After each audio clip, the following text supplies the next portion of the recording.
Olá, boa tarde. Olá, boa tarde. Tudo bem, Gabriela? Tudo bem, e você? Tudo jóia. Consegue me ouvir bem? Consigo sim. Você consegue me ouvir bem? Consigo. Tá ótimo. Boa tarde, Victor. Tudo bem? Boa tarde. Como vai, Fábio? Tudo Tudo bom? Me ouve bem? jóia e contigo? Tudo bem, graças a Deus. Maravilha. Faz um tempinho que a gente não se fala, né? Faz, faz, mas é sempre produtivo, sempre muito bom conversar contigo, meu amigo. O recíproca é verdadeira. É acompanhado aí o trabalho de vocês também. Até na semana passada, essa live era para a gente fazer na semana passada, mas vocês estavam empenhados em um júri, né? Interessante. Isso. Isso é, isso é muito bom mesmo. Mas inicialmente eu quero agradecer a vocês terem aceitado esse convite de bater um papo nessa tarde, nessa noite já, tá? Agradecer mesmo de coração, a gente tem uma boa relação, a questão do nossa... Eu sempre falo que as pessoas que a gente busca fazer live, enfim, fazer esse bate-papo aqui são pessoas que a gente acaba tendo certo alinhamento nas questões de trabalho, né? E a gente já fez uma mentoria lá atrás, a gente, embora muito distante, mas a gente comunga aí dos mesmos trabalhos, né? Da mesma forma de atuação. Então, quero agradecer, Vitor, Gabriela, obrigado aí pela presença, tá? E quero deixar já para vocês aí se apresentarem, vocês são da capital, né? Mas vou deixar aí para vocês se apresentarem, pessoal. Certinho, então eu vou começar. Pessoal, muito prazer. Me chamo Vitor Pegoraro, vejo vários amigos aqui conectados também na live, o professor Albert, o Kaique, nosso aluno aqui na universidade. Como eu disse, meu nome é Vitor, sou advogado já há 8 anos, né, advogado jovem um pouquinho há mais tempo, mas que estamos todos, né, Fábio, nessa caminhada, aprendendo constantemente a cada dia. Nós estamos aqui pertinho da capital, na cidade de Guarulhos, mas hoje com a tecnologia não existe fronteira, né?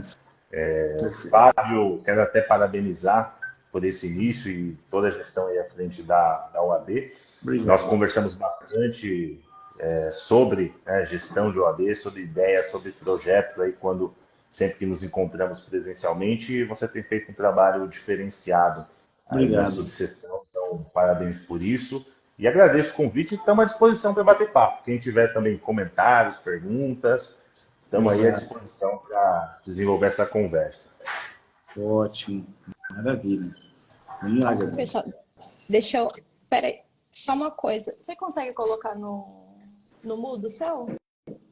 Pessoal, desculpa, é que a gente tá meio que quase que no mesmo ambiente, aí se um fala, o outro ouve, para não ficar confuso, para não dar eco para vocês. Bom, obrigada, Fábio, pelo convite, foi um prazer enorme compartilhar um pouquinho com você, a gente bater esse papo, falar um pouquinho sobre essa nossa vivência da advocacia. Mas para aqueles que não me conhecem, né, sou Gabriela Silvestre, sou advogada também criminalista, mesmo tempo aí que o Dr. Vitor, há 8 anos. Não parece, né? Tem essa cara de jovem. É o skincare, né? O skincare. E aí, atuante, né, na advocacia criminal, que é o que eu amo fazer, eu sempre falo isso, pessoal. Toda vez que eu me apresento, eu digo que eu sou uma advogada criminalista e muito feliz com a profissão e com aquilo que eu faço todos os dias. E é muito bom a gente poder compartilhar, conversar com as pessoas que têm essa mesma visão de mundo da gente, né? No geral, e isso eu sempre converso, sempre falo com os nossos colegas, principalmente da advocacia criminal, que o problema do advogado, no geral, é ver o outro colega como essa pessoa ela vai atrapalhar, é meu concorrente. E a ideia não é essa, né? Tanto que esse tipo de coisa que você está fazendo hoje, essa live, ela só demonstra que ninguém aqui é concorrente, é todo mundo parceiro e quando um precisar do outro, nós estamos aqui dispostos a auxiliar, a fazer o que nós pudermos para poder compartilhar essa vivência. Então, muito obrigada pelo convite. É muito bom revê-lo, né? Já tem um tempinho já que nós conversamos, o tempo passa e a gente nem percebe. Nós nos conhecemos, né, numa mentoria, na Exato. mentoria de grandes operações, que foi assim sensacional também. O Augusto, um grande mentor, pessoal que trouxe a gente aí para uma vivência e para uma visão de advocacia diferente também. Então, obrigada aí pelo convite, Fábio, obrigada mesmo.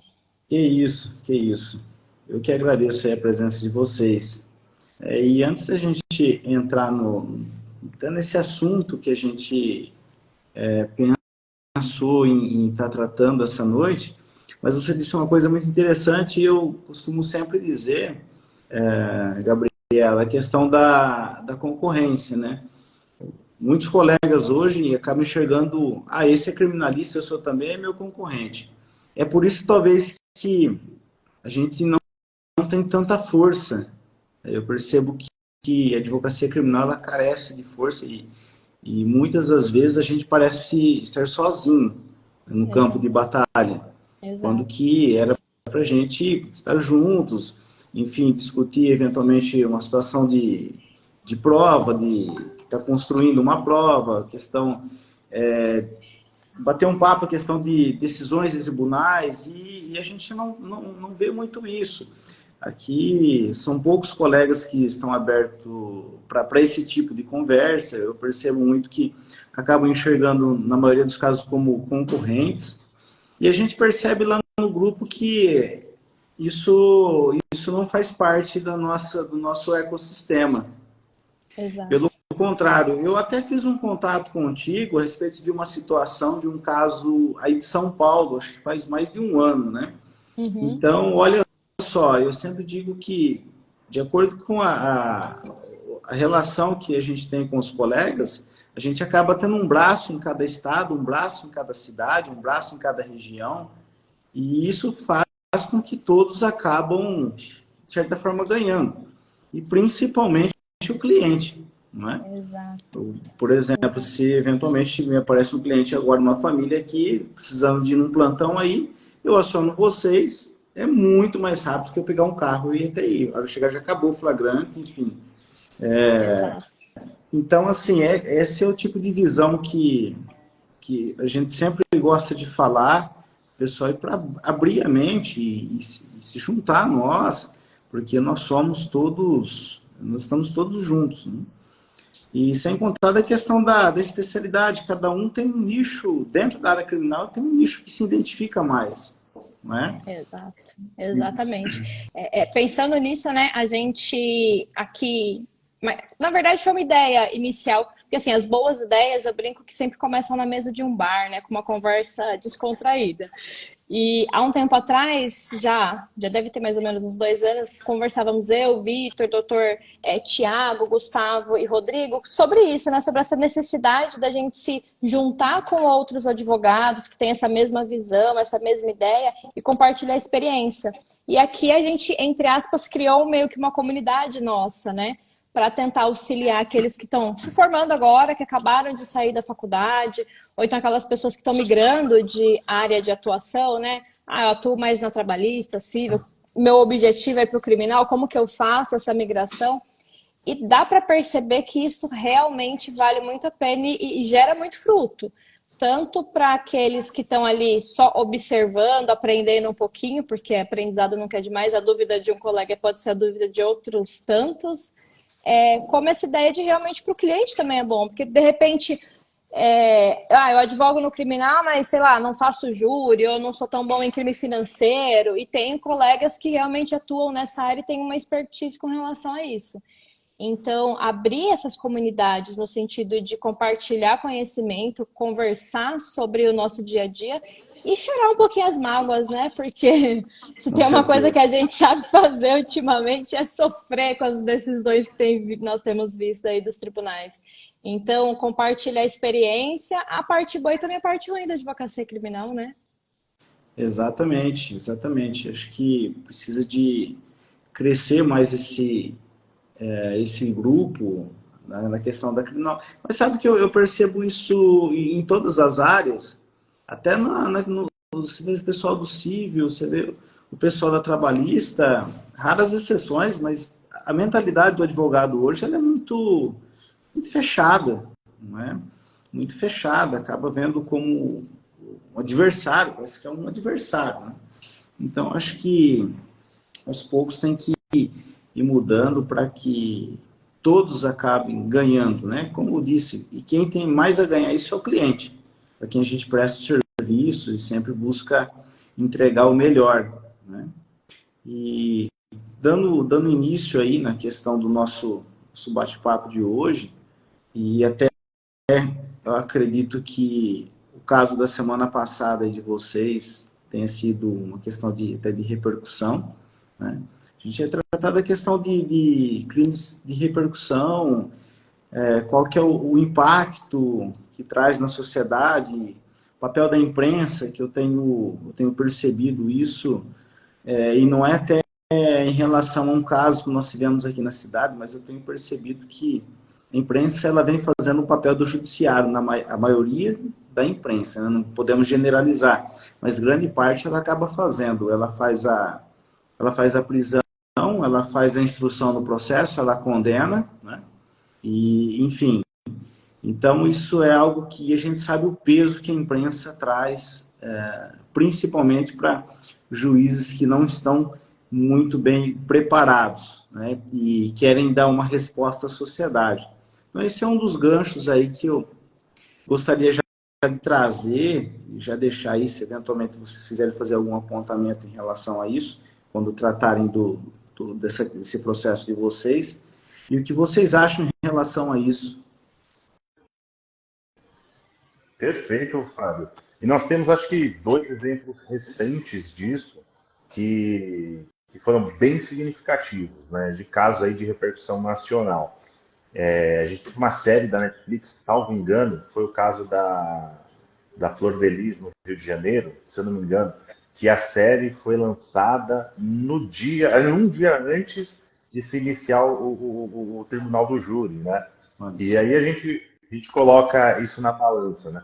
Os jurados, eles são incomunicáveis ali no tribunal do júri, mas a partir do momento que eles são sorteados. Certamente, num caso desse, com a repercussão que tomou, os jurados tiveram acesso ao primeiro episódio da série. E o primeiro episódio, como você disse, já cravava basicamente a culpa, quem era culpado, quem era inocente, quem era responsável por A, por B, por C. E o jurado vai com aquela carga midiática de um documentário robusto para a sessão do tribunal do júri. Tem como a gente dizer que existe ali uma imparcialidade ou até mesmo um espaço para o exercício do direito da ampla defesa? Difícil, né? O jurado já vai contaminado por esse tipo de situação.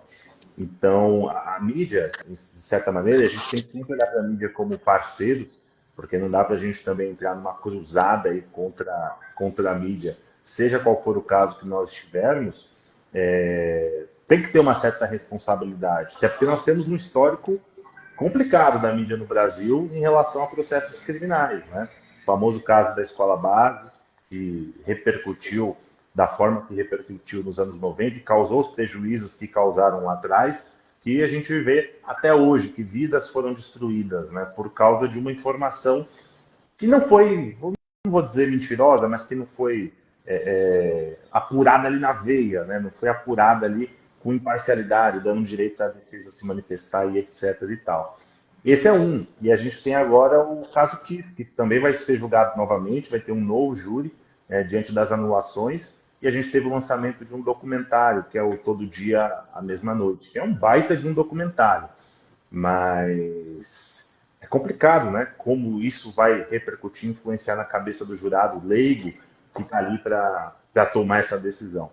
Então eu enxergo sempre a mídia como uma parceira, ela tem que ser uma parceira nossa, a gente tem que saber lidar com a mídia nesse aspecto, mas tem que ter cautela, responsabilidade, né? Eu lembro que já lecionei no curso de jornalismo, ética, jornalismo e publicidade, né? Ética no jornalismo e na publicidade, a gente aborda muito essa questão.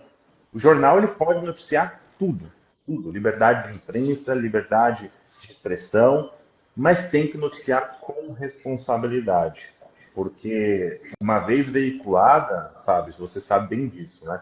Uma vez veiculada uma fake news, uma vez veiculada uma informação que não procede, que não é verdadeira, não tem como voltar atrás. Não vai dar a mesma repercussão que uma errata ou que uma nota de retratação. Ninguém quer saber de retratação, a gente quer saber do babado, da fofoca, Sim. não da retratação. Então nunca vai veicular com a mesma velocidade, com o mesmo alcance que aquela primeira notícia. Então, para que uma vida seja destruída por conta dessa atuação da mídia, sobretudo em investigações policiais, é muito rápido.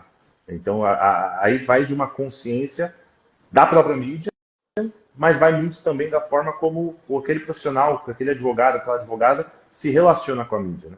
Basicamente, eu penso que a gente nunca pode deixar algo vir a público sem pelo menos uma nota ou uma manifestação da defesa.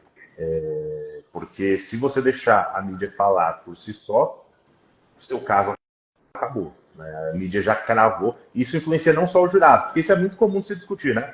A influência da mídia nos jurados. Mas você pontuou uma coisa muito importante no início. A influência da mídia nos juízes, que também é muito grande. Não é só no jurado leigo. Nos juízes que querem fazer a justiça, que querem dar uma resposta para a sociedade, mesmo não sendo esse o papel do juiz, mas ele se coloca nessa situação de dar uma resposta para a sociedade, e a partir do momento que a sociedade pede uma condenação, a gente já sabe qual vai ser a resposta, né? Com certeza. E principalmente quando você pega uma cidade que ela tem, por exemplo, na vara criminal, um só juiz, isso fica mais latente. Né? Fica mais latente porque ele vai jogar lá para cima, não estou dizendo todos, né? Mas deixa que o tribunal reforma, e eu que não vou assumir essa bronca. Né? Eu quero ficar bem na cidade, a cidade é pequena, só tem uma vara criminal. Então, e a gente vê isso de alguém que está ali para aplicar a lei. Né? Os jurados ainda a gente, de certa forma, acaba considerando um pouco, porque não tem o conhecimento técnico, acaba se envolvendo talvez com uma notícia e trazendo à tona e aplicando ao caso, ou até mesmo se tratando do mesmo caso.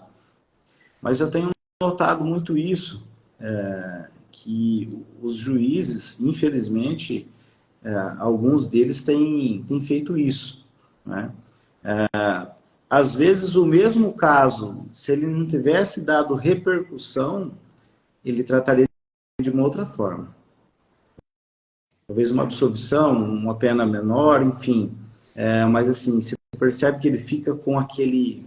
no interno dele, de fazer justiça, que a gente sabe que não é o papel do juiz fazer justiça, né? Uhum. Então, assim, eu tenho percebido muito isso, e a gente tem que ficar muito, atento. A gente tem que ficar muito atento, porque pode passar por nós, eventualmente, a situação aí, uma possibilidade de uma melhor situação e a aplicação da lei da forma como deveria ser o nosso cliente. E, principalmente, dependendo da Câmara que esse processo venha a cair, talvez, pode ser que nem aprecie, né? Então, assim, atenção o tempo todo, e por isso que eu falo que, na maioria das vezes, a gente está sozinho na trincheira, né? A advocacia criminal é muito disso. A gente percebe, se a gente não tem um ecossistema, pessoas nesse mesmo pensamento para a gente dividir as dores, pedir opinião sobre determinados casos, a gente acaba, às vezes, se aprisionando e até mesmo não desenvolvendo o trabalho que deveria desenvolver, mas não por falta de técnica, né? Mas sim por conta dessa questão de talvez de uma luz, de ouvir uma outra, de uma ideia, de um colega ou algo do tipo. Eu não sei se a Gabriela pensa da mesma forma que nós. Uhum. Não, com certeza. Acho que assim, a grande dificuldade que a gente tem hoje em dia é essa, né? Você lida não só com aquela história da convicção, né? Da livre convicção do juiz, mas o que está influenciando o juiz para que ele tenha essa livre convicção. Então, é bem como o Victor fala, a história do o ativismo judicial, do juiz tomar frente de determinadas situações. E outro ponto, no geral, eu sempre falo isso para as pessoas, o processo penal especificamente, ele não é feito para a vítima. Então, aqueles que imaginam, porque eu vou fazer justiça, vou fazer com que essa pessoa aqui seja justiçada. O papel do processo penal não é esse. E aí, quando o juiz ele toma a frente, levando em consideração toda essa influência midiática que tem, no geral, ele vai cometer uma injustiça. Porque na hora de aplicar a pena, ele não vai aplicar da forma que é correta. Ele vai analisar de uma forma com que lá na frente a mídia veja como o ideal ou que aquele juiz ele aparente ali como o verdadeiro representante da justiça, aquela pessoa que realmente faz o que deve ser feito, né? A gente está numa fase de que todo mundo quer ser um pouco de justiceiro e o processo penal não é feito para isso. E é muito difícil para a população em geral, para aqueles, até mesmo da área do direito, mas para aqueles que não são especificamente atuantes na área criminal, acharem injustas determinadas decisões, determinadas absolvições, até condenações com penas baixas. Só que quando a gente vai para o tecnicismo, e aí é o que eu sempre falo, nós somos técnicos, né? Ele está aplicando da maneira correta. Ah, mas isso é injusto? Aí a discussão a gente vai para outro patamar, vai lá para o legislativo brigar por isso. Agora, não aplicar da forma que realmente tem que ser feito em prol de uma movimentação social, de uma mídia que vai te apresentar como grande justiceiro, isso não é fazer o papel dele como juiz. E nós, advogados, se nós simplesmente aceitarmos isso, a gente também não está fazendo o nosso principal papel, que é aquela pessoa que representa ali a letra da lei, né? A gente traz ali uma interpretação da letra da lei. Então, a mídia, ela, concordo com o Vitor, ela é uma parceira e tem que ser, porque para nós advogados, não só para nós advogados, mas acho que até para o próprio Ministério Público, existem situações especificamente que vale a pena você ter ele do seu lado, mas ter do seu lado não significa baixar a cabeça para tudo que eles vão trazer, né? E aí, falando das consequências que isso pode trazer na vida de uma pessoa, a gente teve um caso há um tempo atrás, trazendo um pouquinho, né, para a vida prática, onde o rapaz ele foi preso por um suposto crime que aconteceu na Bahia. E aí ele foi preso aqui na cidade de Guarulhos. Quando ele foi preso, no jornal aqui da cidade, foi lançado como se ele fosse um representante de uma facção X que é ali supostamente uma das facções que lideram grupos na Bahia. Só que quando ele ingressou aqui nos nossos presídios, imagina só o que aconteceu, né? Pode até falar, Vitor, se você quer fazer um apontamento. Só um detalhe que a mídia noticiou que ele era vinculado a uma facção da Bahia que era quase que uma filial, uma sucursal do Comando Vermelho. E aí ele cai nos nossos presídios de São Paulo, que são dominados pelo primeiro comando da capital. Imagina o que esse sujeito passou lá dentro, no período que ele ficou preso, por causa da reportagem desse jornal. A vida dele, graças a Deus, ele saiu do jeito que ele entrou, mas olha o risco, né? Sim. E aí você pensa, né? No final das contas, esse rapaz ele foi absolvido porque foi comprovado que na época que o crime aconteceu, nem lá ele já estava aqui em São Paulo. Só que até o processo tramitar, a gente sabe que tem os passos, não é do dia para a noite, não estava lá, pronto, mostrei e já estou na rua. Infelizmente, a gente sabe que não é assim. Mas você pensar a influência que isso tem na vida da pessoa, a repercussão que isso tem, não só lá dentro da penitenciária onde ele estava, mas você pensar aqui fora, ele tem família, as pessoas começam a questionar isso tudo, né?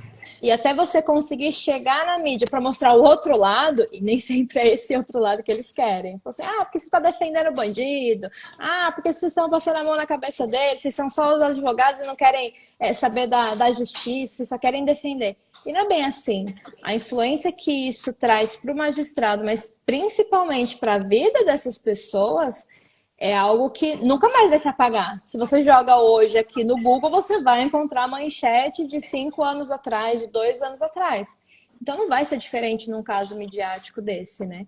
E aí que eu acho que é o grande complicado dessas situações. E aí, para o advogado, o principal ponto é como chegar nesses jornalistas, como chegar nesses lugares sem, primeiro, você ser mal visto, né? Como, é aquele advogado chato, mas ao mesmo tempo você representando o seu cliente de uma forma técnica e da forma que realmente vai fazer o melhor para ele ali naquela situação. Exatamente. A gente percebe o reflexo, de repente, você trouxe muito bem, Gabriela, e o Vitor também trouxe a questão quando se fala a questão da facção, uma fala talvez que a imprensa acaba trazendo de uma forma divergente, olha o que pode acontecer, né? Então, a par disso, eu vejo que, e dependendo do caso de repercussão, vocês têm percebido isso também, o advogado criminalista acaba ficando no banco dos réus também, não é? Se confunde muito a figura também até de quem está sendo acusado com o advogado. Então isso é algo que às vezes é um costume talvez da sociedade, aí eu parto para o lado da sociedade em relação a isso, mas nós somos aí eventualmente criminosos até que alguém lá de dentro, da casa dessa família, talvez não atropele alguém, tem ingerido bebida alcoólica, atropele alguém e precisa de um advogado criminalista, né? Então, aí toda essa conversa ela muda de figura, né? Aí tudo isso acaba, aí o advogado criminalista acaba tendo o seu valor. Infelizmente, grande parte da sociedade enxerga somente nesse momento. Mas, voltando aí em relação à questão do tema, da questão da repercussão, de crimes de repercussão, a gente percebe que, e a gente sabe que talvez grande parte trata-se de eles vivem desse tipo de notícia, eles vivem desse tipo de informação, mas o porquê não tratar isso com responsabilidade, né? Tratar isso com responsabilidade e é algo que eu sempre gosto que façam, mas algumas imprensas acabam não fazendo. Procure a defesa para pedir um parecer, né? Olha, foi noticiado, isso aqui é um espaço, mas a gente percebe que grande parte não dá esse espaço, né? Então acaba ficando a Deus dará. Se lá na frente tem uma absolvição, não tem esse espaço para fazer uma nova fala, a própria reportagem, e se fazer também não vai atingir as mesmas pessoas que atingiram da outra vez. Então, assim, quando se trata de crimes de repercussão, embora seja talvez o mesmo crime, mas cometido talvez com pessoas que não têm uma certa representatividade na sociedade, seja no âmbito municipal, estadual, federal, enfim, pessoa que tenha fama, às vezes é o mesmo crime, mas ele é tratado de uma forma diferente.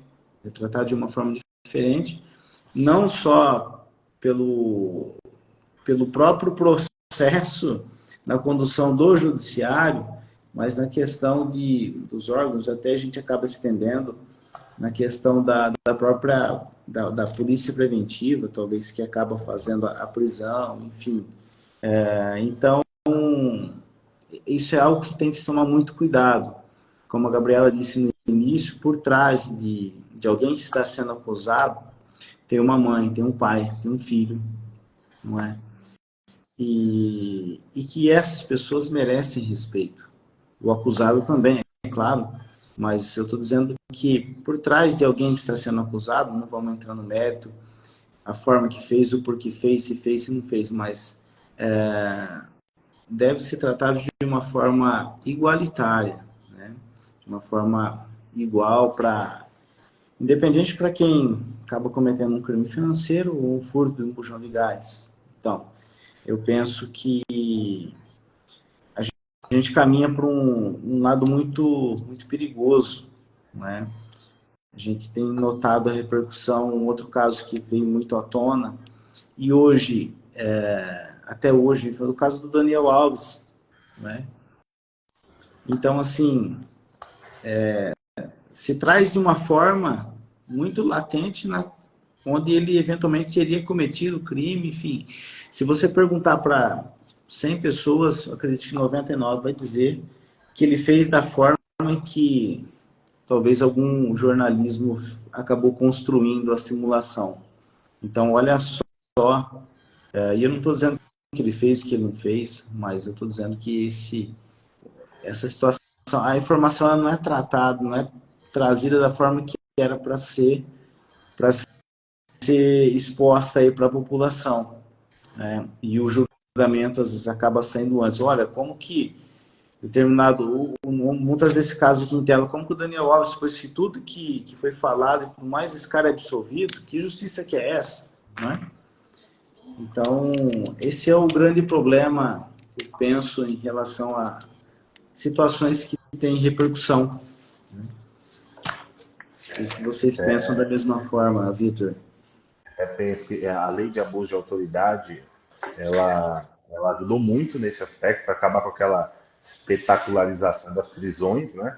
Que antigamente a gente via. O sujeito vai ser preso em flagrante delito, o primeiro a chegar no lugar era, antes mesmo que o advogado, era o jornalista, né? E ele já estava ali com a câmera filmando, e aí a polícia mandava tirar a camisa para exatamente mostrar o rosto, fazer um espetáculo por trás daquela situação. Hoje nós já não vemos tanto isso em razão dessa modificação aí na lei de abuso de autoridade. Mas até dentro desse caso, Fábio, que a Gabriela comentou, teve uma situação bem peculiar, porque a gente tentou conversar com os jornalistas. E ali naquele primeiro momento, ele foi preso, o processo era muito antigo, acho que era de 2017, 2007, tinham 9 réus, e assim, a única prova que tinha era, eu ouvi dizer que fulano, primo de Beltrano, participou do homicídio. E era uma acusação pesada, era um homicídio consumado, com 4 qualificadoras e um tentado com uma metralhadora, assim, num bar. Então era execução mesmo. Então é uma acusação muito pesada que tem que ser tratada com a devida responsabilidade. E aí foi noticiado, chegou na primeira audiência, depois dele ficar preso uns 4 meses, acho 4 ou 5 meses preso preventivamente, Natal, Ano Novo, Carnaval, passou preso. Chegou na audiência e a própria mãe da vítima olhou e falou assim, olha, não sei quem ele é, nunca vi na vida, não conheço. E naquele momento a gente teve contato com os jornalistas para dar uma informação adicional para aquela pauta que eles já tinham trabalhado. Mas não tivemos resposta no primeiro momento. Aí veio a sentença de absolvição, a absolvição sumária ainda na primeira fase. Entramos em contato com os jornalistas, não temos interesse em noticiar isso. Aí, infelizmente, eu digo infelizmente mesmo, foi uma situação que a gente teve que entrar com um processo contra o jornal.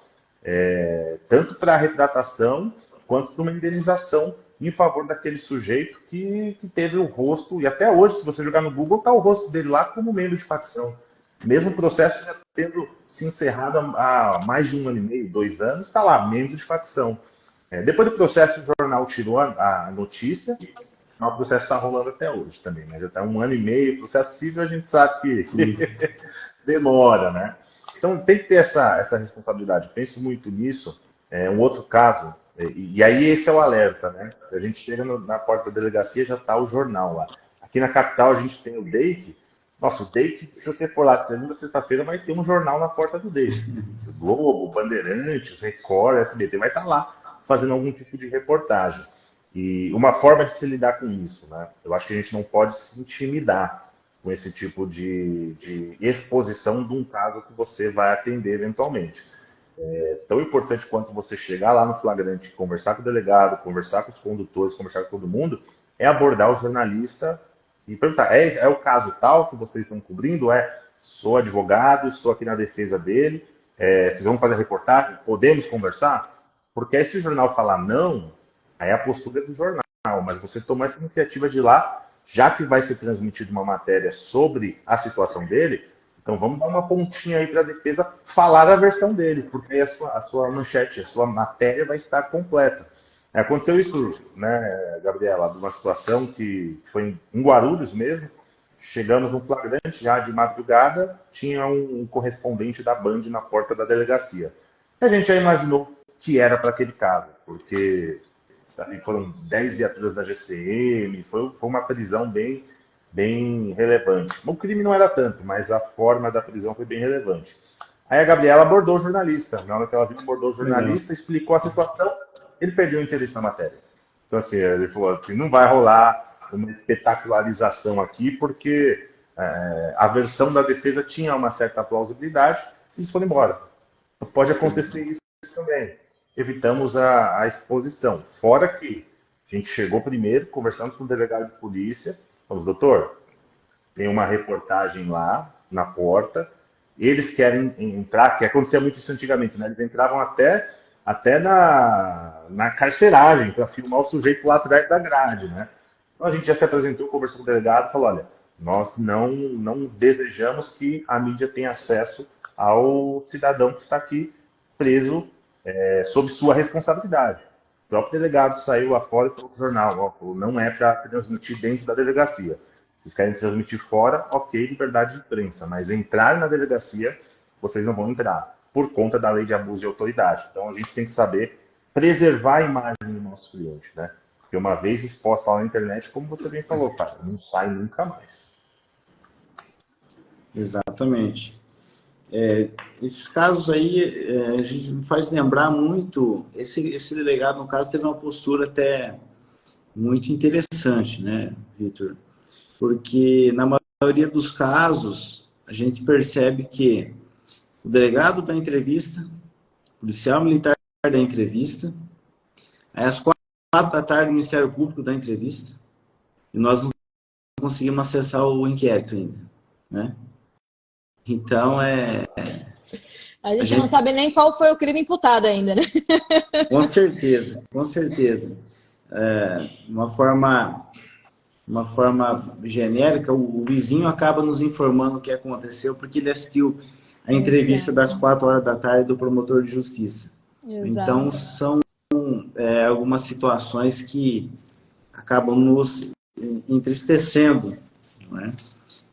Mas que e é por isso que eu volto a reforçar a questão da nossa união, né, em relação à nossa categoria. A gente percebe que tudo isso ela só se ganhou espaço por conta dessa desunião. E a partir do momento que tivermos pessoas posicionadas, como vocês aí, como a gente aqui, a postura ela é de uma forma diferente. Tudo acontece de uma forma diferente. Infelizmente, aqui, até fazendo um braço, olha para você ver o ponto que a gente vive aqui. Nós temos advogados que caminham chega junto com o flagrante com a polícia militar, tá? Chancela toda a ilegalidade. Primeiro ele vê se eu falo, ei, meu amigo, você vai ficar comigo aqui para me advogar para o seu? Não, eu não tenho. Mas aí ele chancela tudo. Aí a família te procura, é tudo chancelado, o auto de prisão em flagrante, as nulidades, o colega lá que assinou, né? Então, olha para você ver, eu não sei se vocês presenciam isso aí, mas eu falo que é o advogado da polícia. Você não sabe se ele é policial ou se ele é advogado, né? Mas, infelizmente, a gente dá com isso. E aí, depois, como que você vai traçar toda uma estratégia processual de algo que, de repente, nem aconteceu, mas eu já ouvi várias pessoas dizer que ele fala, nesse tom de voz, não fala o que você fez, que depois isso aí não vai dar nada lá na frente, você está confessando. Então, olha o ponto que nós estamos vivendo. Exato.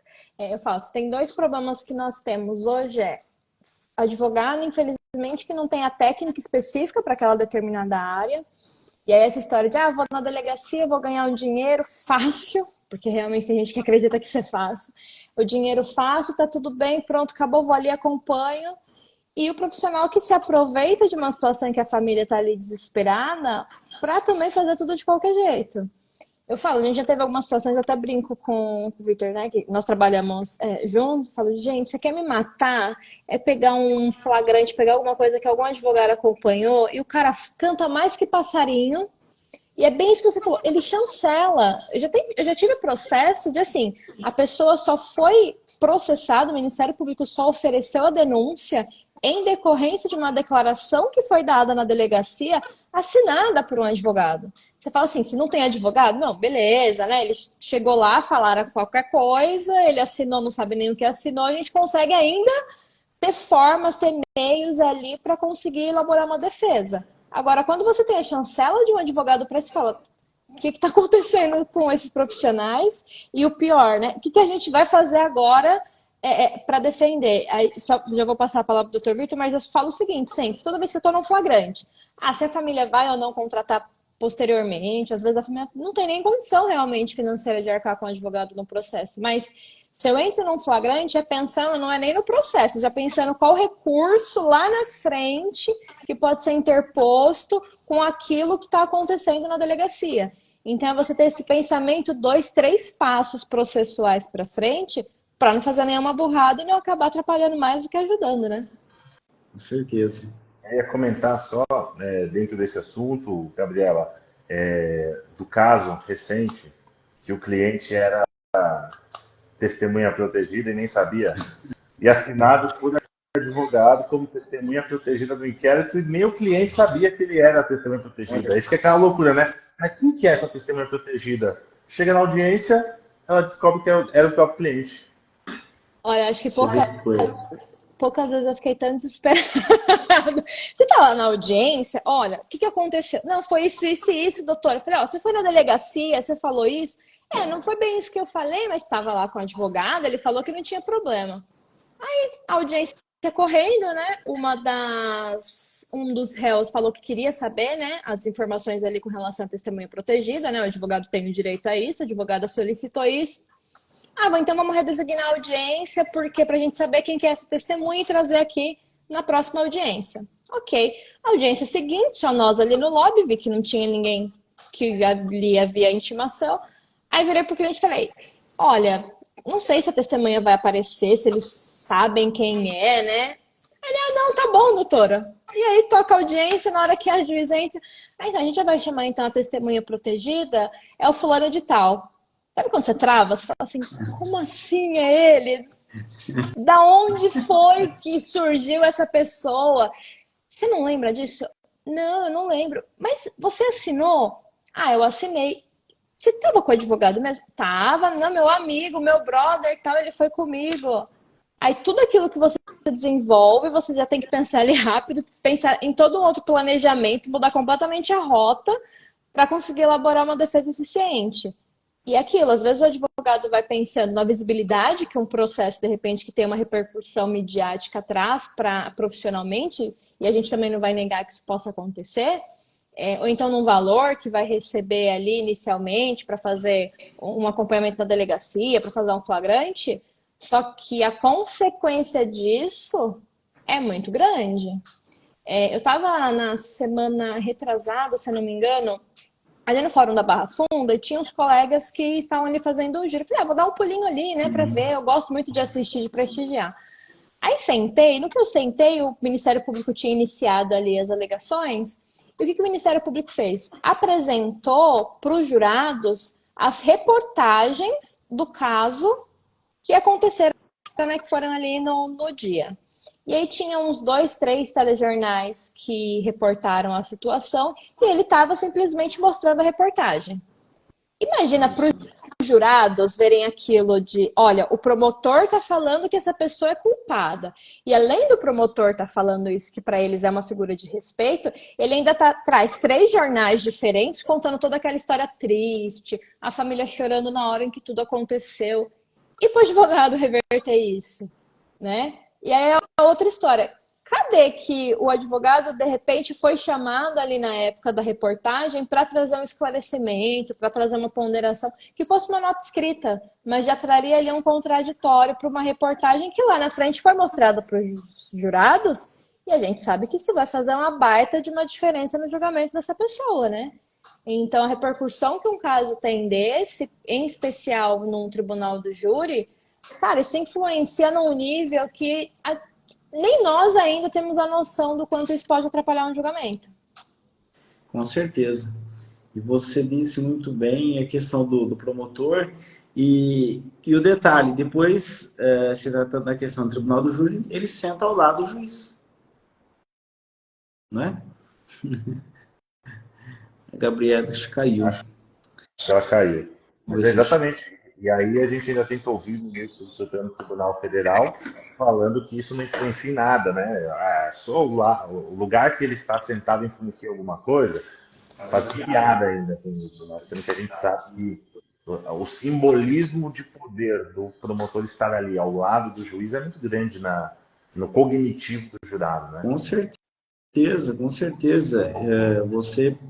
Outro dia eu ouvi de um aluno do primeiro ano de Direito, a gente não está falando nem do pessoal, quer dizer, já está estudando, e ele foi assistir uma audiência, depois ele comentou comigo, a questão se os dois têm o mesmo poder, se eles fazem a mesma coisa. Então, olha só, se para um estudante de Direito, o promotor sentado ao lado do juiz, já dá essa impressão, você imagine para um jurado, que na maioria dos casos são pessoas bem conservadoras, enfim, gente, você entra para o júri condenado.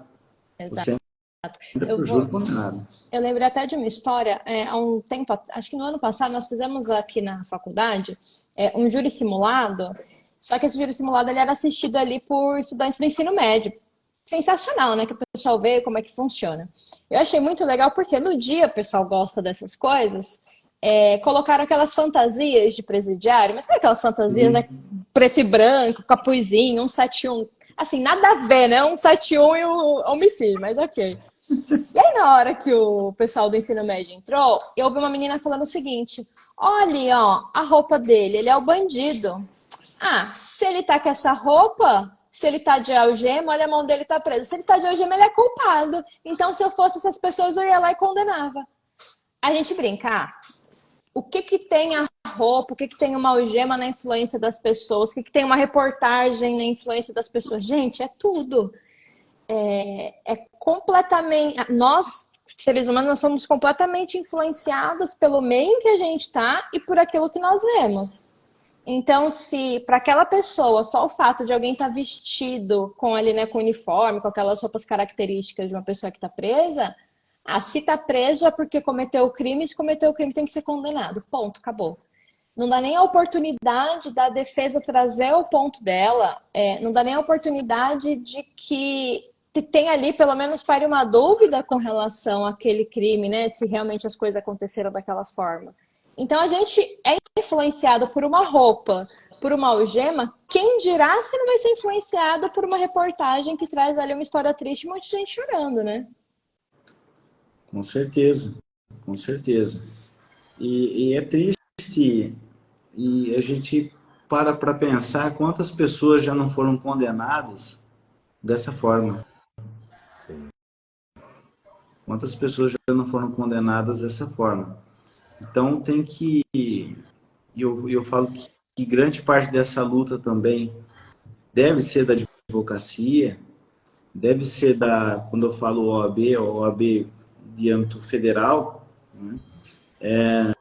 Nos dá mais representatividade, questão dos deputados, enfim, de uma forma que a gente fique de uma forma mais segura, não nós, mas eventualmente quem responderá a um processo criminal, que todos nós estamos sujeitos. Então, assim, eu vejo que às vezes a nossa OAB federal, ela acaba brigando muito mais por interesses políticos do que o papel dela que ela deveria fazer, né? Então, a gente percebe que tudo isso é reflexo, né? Tudo isso é reflexo, talvez, de uma pequena parte aí a gente tenha contribuído também. Então, assim, de uma forma geral, e sei que também vocês têm aí os afazeres aí de vocês, mas eu acho que essa questão tem que ser muito cuidadosa pelos julgadores, a questão dos órgãos de imprensa, respeitar quem está respondendo o processo, respeitar o processo legal, porque todos nós podemos estar respondendo esse processo amanhã. Esqueci o nome daquele jurista, ele sempre diz que todos nós podemos ser autor de um homicídio, né? Basta que... Quaresma, né? Quaresma fala muito isso. Então, assim, a gente pode estar nos bancos dos réus e a gente quer ser, se for para ser condenado, é pela aplicação da lei, não pela questão midiática e a prestação de contas à sociedade. Então, crimes de repercussão tem que ser conduzido da mesma forma de que um crime, vamos falar de uma forma não técnica, mas um crime comum, né? Esse é o que eu penso em relação a isso. E para a gente fechar aí, como eu disse, vocês têm os afazeres aí de vocês, queria que vocês também fizessem uma conclusão em relação a esse tema. O que vocês acham de tudo isso? Perfeito. Gabi, quer comentar? Pode ser. Manda. Eu acho que toda vez que a gente pensa, né, no direito penal, eu falei isso esses dias para algumas pessoas. Toda vez que a gente pensa no direito penal em crime, a primeira coisa que vem na nossa cabeça, né, é o homicídio, é o roubo, são esses crimes considerados aí pela população em geral mais graves. Só que quem é que lá no seu íntimo nunca falou mal de uma outra pessoa num grupo de WhatsApp? Quem é que não tirou um print, mandou a foto pro grupo lá dos amigos e falou mal daquela pessoa? Isso tudo é crime. Se todo mundo fosse responsabilizado, teria que ser dessa forma. Então é muito fácil, de repente, a gente julgar. E eu faço um exercício, eu vi que uma pessoa até comentou aqui. E eu sempre gosto de fazer esse exercício. Eu entro nessas páginas, quando tem alguma notícia, eu gosto de ver os comentários das pessoas. Falam que isso faz mal para a saúde, né? Vou falar para vocês que eu estou começando a perceber que realmente faz. Mas eu gosto de ver os comentários porque eu gosto de ter uma noção de qual que é o pensamento da nossa sociedade, daquelas pessoas com relação àquele tema ali que está sendo discutido. E é loucura, né? Se a gente ainda vivesse numa sociedade que seria olho por olho, dente por dente, a gente não teria ser humano, porque todo mundo ia morrer, todo mundo ia ter a mão cortada e assim sucessivamente. E aí, voltando para o que eu falei com relação a roubo, ao crime de homicídio, são os piores crimes. Mas quando a gente assiste uma série estilo La Casa de Papel, a gente começa a torcer pelo ladrão. E por que a gente torce pelo ladrão? Porque a gente conhece a história dele, porque a gente sabe, de repente, que levou ele a cometer aquele crime. E a ideia não é passar a mão na cabeça e falar que quem comete crime é porque tem uma história. Existem situações e situações. Só que é muito fácil para quem está de fora julgar sem saber exatamente o que está acontecendo. E aí, quando a gente fala de um processo que vai para a mídia, no geral, o que se é colocado não é aquilo que está acontecendo efetivamente dentro do processo. Não é todas aquelas minúcias, todas aquelas questões mais específicas relacionadas ao direito mesmo, que é mais técnico, não vai ser o que vai ser levado para a mídia, porque não é interessante. As pessoas não vão querer ler um texto que tem falando que a pessoa vai ser absolvida, mas ficou em silêncio. Como assim? Ficou em silêncio é porque é culpada. Então, para nós, como advogados, eu acho que o papel é esse. É mostrar para quem está do nosso lado que a mídia tem que estar ao nosso lado e, ao mesmo tempo, a gente tem que defender com unhas e dentes aquela pessoa que a gente está patrocinando. E, ao mesmo tempo, não se deixar levar pela maré, né? Esse é o cuidado que a gente tem que tomar. Não é porque está todo mundo falando sobre aquilo que a gente também tem que seguir na mesma onda e apontar como se aquela pessoa fosse o grande culpado, o grande vilão de uma história. Porque cada história é uma história, né? Parece redundante, mas é verdade, né? Cada história é uma história. Então, não adianta a gente julgar, não adianta a gente apontar sem conhecer efetivamente tudo o que aconteceu. E tem crimes que a gente nunca vai saber o que aconteceu de verdade. A gente nunca vai saber qual que é a verdade, quem está mentindo, quem está falando a verdade. Porque cada um ali traz a sua versão dos fatos. Então, é basicamente aplicar o direito do jeito que a nossa legislação determina que ela é aplicada e não se deixar levar por qualquer corrente, aí, qualquer maré que leve a gente para um lado ou para o outro. Exatamente. Perfeito. Até Fábio Gabriel também comentou uma coisa que é bem interessante e eu vi que vai de encontro com duas perguntas que o pessoal fez ali. Primeiro comentário, né, da Daiane, nossa aluna aqui, ela comentou que recentemente teve um jurado que saiu do banco de jurados e respondeu por um homicídio. E esse caso é bem interessante. João Ricardo era o advogado desse caso e ele começa contando exatamente essa história. Aquele réu, ele era jurado. Então, ele traz a história, ele traz tudo aquilo que está por detrás do crime para criar essa proximidade dos jurados com a história da pessoa. E isso vai de encontro também com a pergunta que a Caroline fez ali no início, né? Que eu penso, pelo menos. Como desenvolver uma boa oratória para tribunal do júri? Eu acho que um dos pontos principais é o storytelling. É você ter essa habilidade exatamente de contar uma história. Você vai lá para contar a história do seu cliente. Não só o dia dos fatos, não só o que aconteceu no dia tal a tal hora, mas você vai trazer toda a história do seu cliente para gerar exatamente essa possibilidade, para que os jurados saibam que eles estão julgando um ser humano. Não é um bicho, não é um monstro, não é um assassino, psicopata, maníaco. É um ser humano que tem uma história, que tem as suas dores, que sangra, que soa como qualquer outro, né? E aí, acho que está acabando nosso tempo, já a live vai cair daqui a pouco, mas rapidinho, Fábio, esse caso é interessante, dentro desse contexto de trazer uma história. E aí, eu deixo como dica, para quem vai ter esse processo, e inevitavelmente todo advogado criminalista vai passar por isso, vai ter aquele processo midiático, você não pode se preparar quando tiver, você tem que estar pronto para quando ele aparecer. Não adianta querer se preparar para ter um relacionamento com a mídia quando aparecer o caso. Recentemente atuamos em um caso, sigilo, porque envolvia menores de idade, que passou no balanço geral, aqui na capital, é a TV Record, Bandeirantes, e o BAT, etc. E, assim, eles entraram em contato com a defesa, a Gabriela conduziu esse contato com eles, e eles queriam apurar porque era um menor de idade que deu facadas em outro menor de idade, um de 15 e um de 13 anos. A mídia veio insana achando que era atentado. E a gente estava exatamente naquele período de diversos atentados dentro das escolas. Entrei em contato, a família não queria falar, nosso papel é resguardar, inclusive, também a vontade do cliente, então a família não queria falar, mas conversando com a família a gente mostrou, olha, não podemos deixar essa matéria ir ao ar sem um posicionamento da defesa. Então vamos mandar uma nota escrita, a família topou, redigimos com o auxílio de um assessor de imprensa, coisa importante também, acho que todo advogado tem que ter ali no seu hall de amizades sinceras um assessor de imprensa, tá? Então mandamos esse auxílio, uma nota dizendo exatamente o que aconteceu. Nossa tese era legítima para a defesa, expomos essa tese brevemente na nota e trouxemos a discussão para o fato do bullying, para a existência do bullying.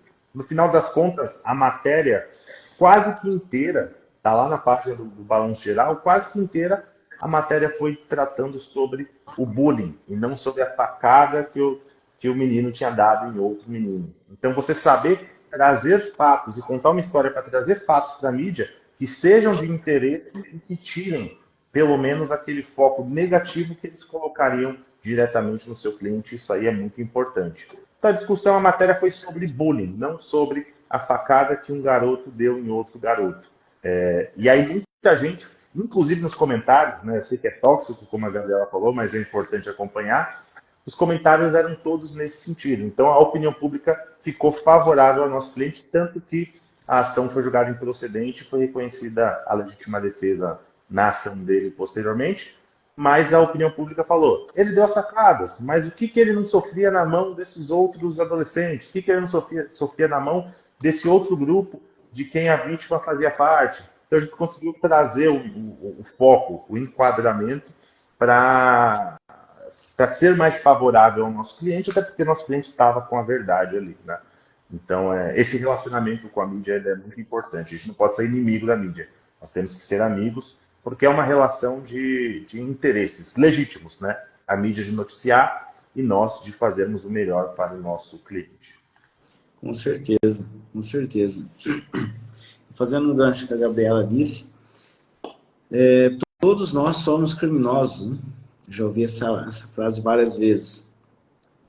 Um toma uma cervejinha e vai dirigir, o outro é aquela questão do celular que você trouxe, nós temos a questão daquele que tem um Sky Gato, enfim, todos nós, então assim, resumindo, todos nós precisamos de um criminalista, né? Então, é isso que eu penso em relação a essa questão. Relacionamento com a imprensa é de muita importância. Aqui a gente tem um bom relacionamento com grande parte da imprensa, a gente anda bem alinhado também, mas a gente nota que alguns órgãos acabam dando umas deslizadas, e a gente tem que ficar atento a isso. Você fica muito atento. Atento da mesma forma que a gente fica atento ao processo e o que acontece fora. Porque o que está fora acaba acaba refletindo no processo, né? Mas, enfim, gente, foi um bate-papo aí muito bom mesmo. Quero aí agradecer mais uma vez a presença de vocês. Prazer em revê-los. A gente acaba, a maioria das vezes, a gente acaba se vendo só com uma publicação de um, de outro, um story, enfim. A gente faz um comentário aqui, outro ali, mas a gente acaba não conversando mais. Mas estou sempre indo aí para São Paulo e eu quero ver se um dia ou outro, se vocês tiverem disponibilidade, a gente bater um papo, para sempre a gente bater um papo, enfim. Isso foi um prazer aí falar com vocês. A gente está batendo esse papo e a gente não poderia ter outras pessoas aí para estar tratando. Como eu mesmo disse, é questão de alinhamento, questão de visão estratégica, visão de advocacia criminal, com uma entrega para o cliente e a preservação de nossas prerrogativas e um bom trabalho a ser desenvolvido. Obrigado mesmo, tá? Um grande abraço aí para vocês. Fábio, até só para pontuar, o convite que eu já fiz no particular, mas vou reiterar agora publicamente também, para que a gente possa participar aqui dentro da nossa comunidade, que é na capital, para que você venha, possa compartilhar um pouco da sua experiência como advogado criminalista também.